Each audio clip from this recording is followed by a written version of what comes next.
जय हिंद साथियों। आज हम आप लोगों को बताएंगे कि लेंस में जितने भी इम्पोर्टेंट डिफिनेशन होती है, परिभाषाएं होती हैं, उनको क्या कहते हैं, कैसे हम उसको समझेंगे कि क्या है, कहाँ पर है, किस तरीके से उनकी सारी डिफिनेशन को हम क्लियर कर पाते हैं। आज के वीडियो में हम यही आपको बताने वाले हैं। तो देखिएगा, इसमें लिखा है लेंस से संबंधित महत्वपूर्ण परिभाषा।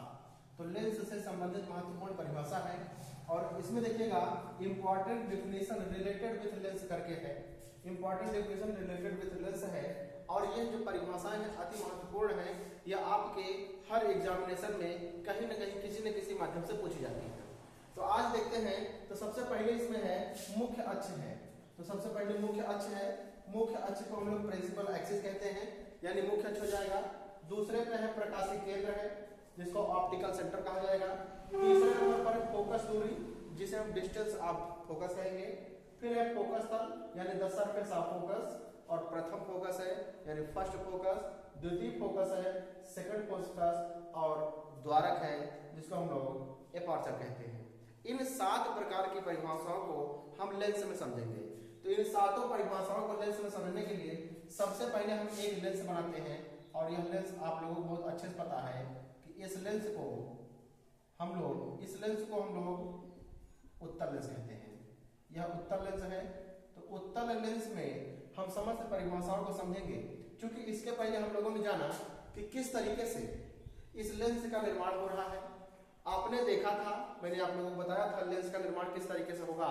मैं आपको उसका लिंक डिस्क्रिप्शन में दे दूंगा। देखिए, लेंस का निर्माण 2 गोलों से होकर बनता है। मैंने आप लोगों को इसके लिए इसका डिटेल बताया था। एक गोला इस साइड से हो जाएगा, दूसरा गोला इस साइड से हो जाएगा। क्योंकि आप लोगों को पता है कि दोनों गोले बिल्कुल समान हैं, पारदर्शी गोले हैं। और पारदर्शी गोले होने की वजह से, या गोला होने की वजह से आप देखेंगे कि इसमें एक सेंटर बिंदु पाया जाएगा, यानी केंद्र बिंदु होता है। और इसमें भी एक केंद्र बिंदु होगा, यानी एक केंद्र से चारों तरफ खींची गई रेखा को बोला जाता है त्रिज्या। उसी तरीके से इस बिंदु से, केंद्र बिंदु से चारों ओर खींची गई रेखा जो होती है, यानी वृत्त का जो केंद्र बिंदु होता है, वहां से और वृत्त की परिधि को मिलाने वाली रेखा को त्रिज्या कहते हैं। तो हम यहाँ पर देख पा रहे हैं 2 प्रकार के गोले हैं और इन दोनों प्रकार के गोलों से मिल करके जो निर्माण हुई है जिस आकृति की, उस आकृति को हम लोग उत्तल लेंस कहते हैं। अतः जब उत्तल लेंस कुछ इस तरीके से क्लियर हो चुका है, तो हम देख पा रहे हैं कि एक गोला एक ये है और दूसरा गोला ये है। इन दोनों गोलों का दोनों अलग अलग सेंटर पॉइंट है, जिसे हम लोग C1 और C2 से डिनोट कर सकते हैं। तो ये C1 और C2 हो गया। इन दोनों को मिलाने वाली जो रेखा होगी, इन दोनों को यानी C1 और C2 को मिलाने वाली रेखा जो होगी, उसी रेखा को हम लोग मुख्य अक्ष कहते हैं। वही रेखा मुख्य अक्ष कहलाती है।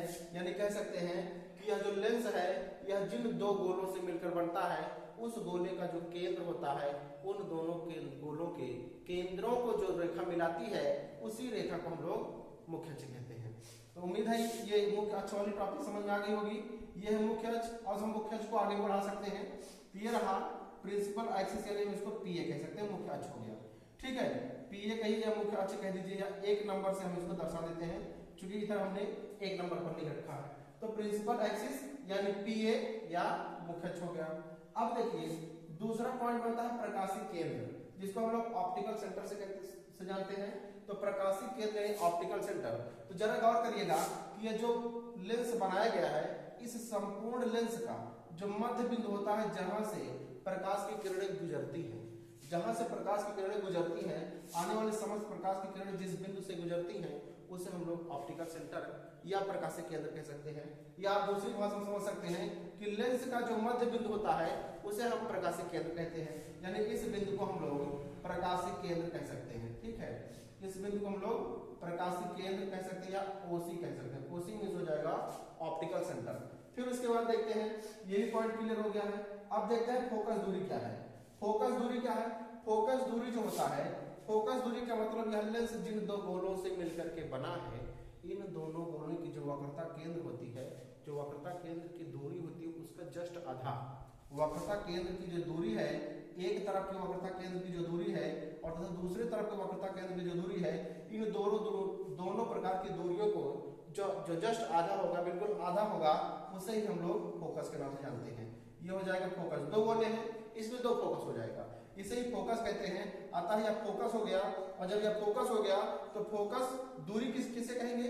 तो ऑप्टिकल सेंटर से लेकर के फोकस तक की दूरी, यानी इस ऑप्टिकल सेंटर यहां से लेकर के यहां तक की दूरी, यानी कह सकते हैं यहां से लेकर के यहां तक की जो दूरी होगी, यानी पॉइंट नंबर ए से लेकर के पॉइंट नंबर बी तक की जो दूरी होगी, ये बी है और ये ए है, इन दोनों के बीच की दूरी को फोकस दूरी कहेंगे। यानी हम कह सकते हैं कि वक्रता केंद्र का आधा फोकस दूरी होता है, या फोकस दूरी जो होती है, फोकस दूरी कहेंगे किसे, ऑप्टिकल सेंटर से लेकर के फोकस तक की जो दूरी होती है, फोकस के जो बीच की दूरी होती है उसे हम लोग फोकस दूरी कहते हैं। यानी अगर ऐसे नॉर्मली समझना चाहें तो यह जो होता है ये सी का जस्ट आधा होता है, ये अपॉन सी बटा 2, और हमें पता है ये जो सी है, सी से लेकर के परिधि तक की दूरी को हम लोग आर कहते हैं, इसलिए कह सकते हैं एफ बराबर आर बटा 2। इसको कहा जा सकता है, यानी फोकस दूरी जो होती है वो त्रिज्या की आधी होती है। तो उम्मीद है फोकस दूरी भी क्लियर हो गई। अब बात आती है फोकस पर किसे कहेंगे, सरफेस ऑफ फोकस किसे कहा जाएगा। तो द सरफेस ऑफ फोकस किसे कहेंगे, तो देखिए जो फोकस है, ये फोकस के ऊपरी पार्ट पे, जो फोकस का ऊपरी या निचला पार्ट है, इन दोनों पार्टों को ही फोकस तल कहा जाता है, यानी ऊपरी तल या नीचे वाला तल, दोनों तरफ का जो फोकस है उन्हीं फोकस तल, उसी को ही फोकस तल कहा जाता है। ठीक है, यानी हम इसको भी फोकस तल कह सकते हैं, फोकस तल कह सकते हैं इसको भी, और इसको भी हम लोग फोकस तल कह सकते हैं, और इसे भी कह सकते हैं, और ये भी फोकस तल, यानी फोकस के ऊपर और फोकस के नीचे जहां पर प्रकाश की किरण मिल करके, जहां पे प्रकाश की किरण जा करके कहीं पर मिले और जहां पर प्रतिबिंब का निर्माण करें, वही फोकस तल कहलाता है। ठीक है, अब इसके बाद फोकस तल हो गया। फिर देखते हैं प्रथम फोकस क्या है एवं द्वितीय फोकस क्या है। देखिए लेंस एक है जहां पर ये उत्तल लेंस है, और एक लेंस और होता है जिसे हम लोग अवतल लेंस कहते हैं। मुख्य लेंस दो ही होते हैं और इनके बहुत सारे प्रकार हो जाते हैं, मैंने आप लोगों को बताया था। तो जो मुख्य लेंस है वो उत्तल लेंस है और दूसरा अवतल लेंस है। तो उत्तल लेंस का जो फोकस होगा, प्रथम फोकस और द्वितीय फोकस, यानी कॉन्वेक्स लेंस का दो फोकस होगा, प्रथम और द्वितीय। उसी तरीके से कॉनकेव लेंस का भी दो फोकस होगा, प्रथम एवं द्वितीय। तो हम सबसे पहले उत्तल लेंस में प्रथम फोकस और द्वितीय फोकस को समझेंगे, फिर उसके बाद हम आपको बताने वाले हैं कि अवतल लेंस में प्रथम फोकस और द्वितीय फोकस क्या है। तो देखिएगा कि प्रथम फोकस और द्वितीय फोकस उत्तल लेंस के लिए सबसे पहले उत्तल लेंस के लिए देखिए, यह उत्तल लेंस है। उत्तल लेंस परिभाषा के तहत बीच में मोटा किनारे पर पतला होता है, तो यह उत्तल लेंस है, बताया गया था। और इसके बीच से गुजरने वाली इस रेखा को हम लोग मुख्य अक्ष कहते हैं, अभी हमने बताया। तो ये मान लेते हैं ये सी पॉइंट है, यानी इसको हम लोग सी को कह सकते हैं और इसे एफ कह सकते हैं। यानी यहाँ से लेकर ऑप्टिकल सेंटर ओ से लेकर के एफ तक की जो दूरी होती है उसकी दुगनी दूरी क्या होती है, सी की दूरी हो सकती है। इसीलिए हम इसको F1 और 2F1 से दर्शा सकते हैं। F1 और 2F1 से इसलिए दर्शाया गया है क्योंकि यहाँ तक की जो दूरी है इसकी जस्ट दुगनी दूरी इसकी होती है, यानी फोकस 1 की दुगनी दूरी हो जाएगी फोकस 2 की। O से लेकर 2F1 तक की दूरी टोटल हो जाएगी केंद्र, यानी वक्रता केंद्र हो जाएगी। तो हम देखते क्या है, और ऐसा इधर हो जाएगा, यानी हो जाएगा F2 और ये पॉइंट बन जाएगा 2F2। ठीक है, ये प्रथम गोले के लिए है और दूसरे गोले के लिए है। तो देखते सबसे पहले क्या है कि प्रथम फोकस किसे कहेंगे। तो प्रथम फोकस का मतलब ये है कि एक ही बिंदु से, उत्तल लेंस के लिए बता रहे हैं, एक ही बिंदु से निकलने वाली प्रकाश की किरणें जब एक ही बिंदु से निकलने वाली प्रकाश की समस्त किरणें जब लेंस से टकराती हैं तो वह मुख्य अक्ष के समांतर चली जाती है। ध्यान दीजिएगा, एक ही बिंदु से जब कोई किरण निकलती है तो लेंस से जब टकराती है तो मुख्य अक्ष के समांतर चली जाती है। तो जिस बिंदु से यह किरणें निकल रही हैं, इसी बिंदु को उत्तल लेंस का प्रथम फोकस कहते हैं। ध्यान दीजिएगा, इसी बिंदु को उत्तल लेंस का प्रथम फोकस कहा जाता है। अब इसके बाद बात आती है द्वितीय फोकस का। तो उत्तल लेंस का जो द्वितीय फोकस होगा उसको देखते हैं। तो उत्तल लेंस का जो द्वितीय फोकस होगा उसको समझने के लिए बस देखिए क्या होगा कि प्रथम फोकस का मतलब यही है, एक ही बिंदु से निकलने वाली प्रकाश की किरणें लेंस से अपवर्तन के पश्चात मुख्य अक्ष के समांतर चली जाती हैं। तो मुख्य अक्ष के समांतर चली जाएंगे तो वही हो जाएगा उत्तल लेंस का प्रथम फोकस। जब उत्तल लेंस का प्रथम फोकस क्लियर हो गया, अब उत्तल लेंस का द्वितीय फोकस की बात करेंगे। तो इसमें क्या होता है कि मुख्य अक्ष के समांतर आने वाली प्रकाश की किरणें, मुख्य अक्ष के समांतर आने वाली समस्त प्रकाश की किरणें जब लेंस से अपवर्तित होती हैं, टकराती हैं, तब यह सारी की सारी किरणें जिस बिंदु पर, देखिए ये सारी किरणें एक ही बिंदु पर मिलती हुई दिख रही हैं। ये सारी किरणें एक ही बिंदु पर मिलती हुई दिख रही हैं और हम देख पा रहे हैं कि जहां पर ये सारी की सारी किरणें मिल रही हैं, देखिए ध्यान से कि अपवर्तन के पश्चात मुख्य अक्ष के समांतर आने वाली प्रकाश की सभी किरणें लेंस से टकराने के पश्चात जिस बिंदु पर जा करके मिलती हैं, सारी किरणें जिस बिंदु पर जाकर के स्टोर हो मिल जाएं, वही कहलाता है उत्तल लेंस का द्वितीय फोकस, यानी इसे हम F2 से दर्शाते हैं। प्रथम फोकस को F1 से और द्वितीय फोकस को F2 से दर्शाया जाता है। ये रहा उत्तल लेंस का द्वितीय फोकस। अब हम बात करेंगे अवतल लेंस का प्रथम फोकस और अवतल लेंस का द्वितीय फोकस के बारे में। तो देखते हैं सबसे पहले कि अवतल लेंस का प्रथम फोकस क्या है और उत्तल लेंस का प्रथम फोकस क्या है। तो हम देखते हैं, दो चित्र बना देते हैं आपके सामने। ये रहा अवतल लेंस और ये भी रहा अवतल लेंस। तो देख पा रहे हैं ठीक इसी प्रकार से इसका जो मुख्य अक्ष ये है और ये भी मुख्य अक्ष है, ये भी दो गोलों से मिलकर के बना है। यहाँ पर F1 है, यहाँ पर 2F1 है, ऐसे यहाँ पर F1 फिर F2 और यहाँ पर हो जाएगा 2F2। यही कंडीशन यहाँ पर है, F1 और ये हो जाएगा 2F1 और ये हो जाएगा F2 और यहाँ पर 2F2। तो देखिएगा कि सारी की सारी कंडीशन वहीं पे है। अब देखिए, आपको पता है कि उत्तल लेंस का काम है कि समस्त आने वाले किरणों को बटोरना, इसीलिए उत्तल लेंस को अभिसारी लेंस भी कहते हैं। और अवतल लेंस का काम है कि आने वाली प्रकाश की समस्त प्रकाश की किरणों को फैला देना, इसीलिए इसे अपसारी लेंस भी कहा जाता है। तो अवतल लेंस को अपसारी लेंस और उत्तल लेंस को अभिसारी लेंस कहते हैं। इसलिए ध्यान दीजिएगा कि यहाँ पर आने वाली प्रकाश की समस्त किरणें, यहाँ पर आने वाली प्रकाश की समस्त किरणें, आप देखिएगा कि अगर इस लेंस पे आने वाली जितनी भी सीधी प्रकाश की किरणें आ रही हैं, देखिएगा मुख्य अक्ष के समांतर जितनी भी किरणें इस लेंस पर टकराती हैं, अवतल लेंस पर यानी अपसारी लेंस पर टकराने वाले समस्त प्रकाश की किरणें अपवर्तन के पश्चात, जैसा कि मैंने बताया, कहीं पर मुड़ती नहीं बल्कि फैल जाती हैं। ये बिल्कुल फैल जाएंगी। तो हम देख पा रहे हैं कि ये किरणें जो हैं ये अपने मार्ग को छोड़ करके ये फैल गई हैं। तब देखिए कि जो किरणें फैल करके निकल गई हैं, इनका कुछ आभासी जो है आभासी किरण आ करके लेंस के सामने एक बिंदु पर इकट्ठा होता दिखाई देता है, प्रतीत होता है। यानी ये किरणें आ करके एक बिंदु पर दिखाई देती है, प्रतीत होती है, दिखाई आके मिलती हुई प्रतीत होती है। तो अवतल लेंस के लिए ध्यान दीजिएगा, प्रथम फोकस किसे कहेंगे?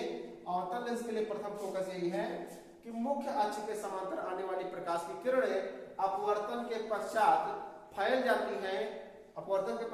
जाती हैं, तथा उनकी जो किरणें आभासी रूप में आकर के जिस बिंदु पर आकर के मिल जाती हैं, उसी बिंदु को हम लोग फोकस 1 कहते हैं, यानी प्रथम फोकस और कॉनकेव लेंस यानी अवतल लेंस का प्रथम फोकस कहा जाता है। ऐसे ही द्वितीय फोकस की बात करते हैं, उम्मीद है समझ में आया होगा। अब द्वितीय फोकस की बात करें तो द्वितीय फोकस भी लगभग वैसा है। इसमें क्या है कि चारों ओर से आने वाली समस्त प्रकार की किरणें, चारों तरफ से आने वाली सभी प्रकाश की किरणें जब लेंस से टकराती हैं, ये किरणें आ रही हैं चारों तरफ से, चारों तरफ यानी फैलती हुई सारी किरणें जब लेंस से टकराती हैं तो यह क्या होगी? लेंस से अवतल लेंस से टकराने के पश्चात मुख्य अक्ष के समांतर निकल जाती है। तो यह मुख्य अक्ष के समांतर निकल जाएगी और जब हमने देखा कि यह किरण मुख्य अक्ष के समांतर निकल गई तो इसकी जो आपतित किरण है, इसका कुछ बिंदु, कुछ भाग एक बिंदु पर आकर के मिलता हुआ हमको दिखाई देता है, प्रतीत होता है। एक ही बिंदु पर आकर के मिलता हुआ प्रतीत होता है। हम देख पा रहे हैं कि अवतल लेंस के सामने से आने वाली समस्त प्रकाश की किरणें जब लेंस से टकराती है तो वो मुख्य अक्ष के समांतर निकल जाती हैं। तो जो आपतित किरण होगी, आपतित किरण द्वारा जो किरणें आगे की ओर बढ़ करके जाती हैं तो वह एक बिंदु पर मिलती हुई प्रतीत होती है। तो यह किरणें एक बिंदु पर मिलती हुई प्रतीत होती हैं। तो यह जो प्रतीत हो रही इसी को हम लोग F2 कहते हैं, यानी यही अवतल लेंस का द्वितीय फोकस कहलाता है।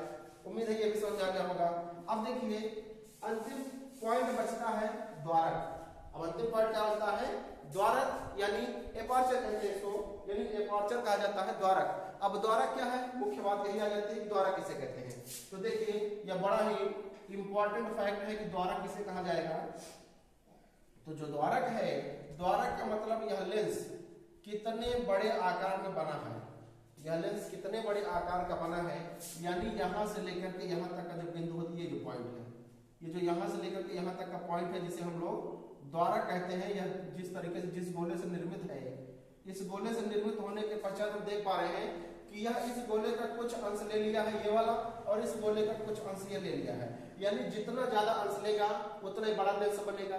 तो ये जितने ज्यादा अंश लिया है तो उन्हीं अंश को, यानी इसके और इसके, यानी सर्किल नंबर 1 और सर्किल नंबर 2 का जो अंश है जिससे लेंस का निर्माण हुआ है, उसी अंश को ही मिलाने के पश्चात जिस लेंस का निर्माण हुआ है उसी को हम लोग द्वारा कहते हैं। यही अपर्चर होता है। यानी हम कह सकते हैं कि द्वारा जो होता है या उन गोलों से, जिन गोलों से मिलकर के लेंस का निर्माण होता है, उन्हीं गोलों के अंश को जिससे लेंस बन रहा है वही अंश ही क्या कहलाएगा, लेंस का द्वारा कहलाता है। अब देखिए इतना फैक्ट मैंने आप लोगों को बताया कि मुख्य अक्ष क्या है, प्रकाश के केंद्र, फोकस दूरी, फोकस तल, प्रथम फोकस, द्वितीय फोकस और द्वारा। इन सारी चीजों को आप लोग बेहतरीन ढंग से पढ़े। आई होप यह वीडियो आपको जरूर समझ में आएगा, यह पॉइंट पूरा का पूरा आप लोगों को जरूर क्लियर होगा। अगर किसी प्रकार की समस्या होती है तो आप जरूर कमेंट बॉक्स में लिखें, और एक बात जरूर ध्यान रखिएगा, अगर वीडियो अच्छी लगती हो तो लाइक करिएगा, सब्सक्राइब करिएगा और इसको शेयर जरूर करिएगा। जो भी समस्याएं आती है कमेंट में जरूर लिखिएगा। उम्मीद है, फिर से कह रहे हैं, उम्मीद है कि यह वीडियो आपको जरूर समझ में आएगी। हम मिलते हैं नेक्स्ट वीडियो में, तब तक के लिए जय हिंद।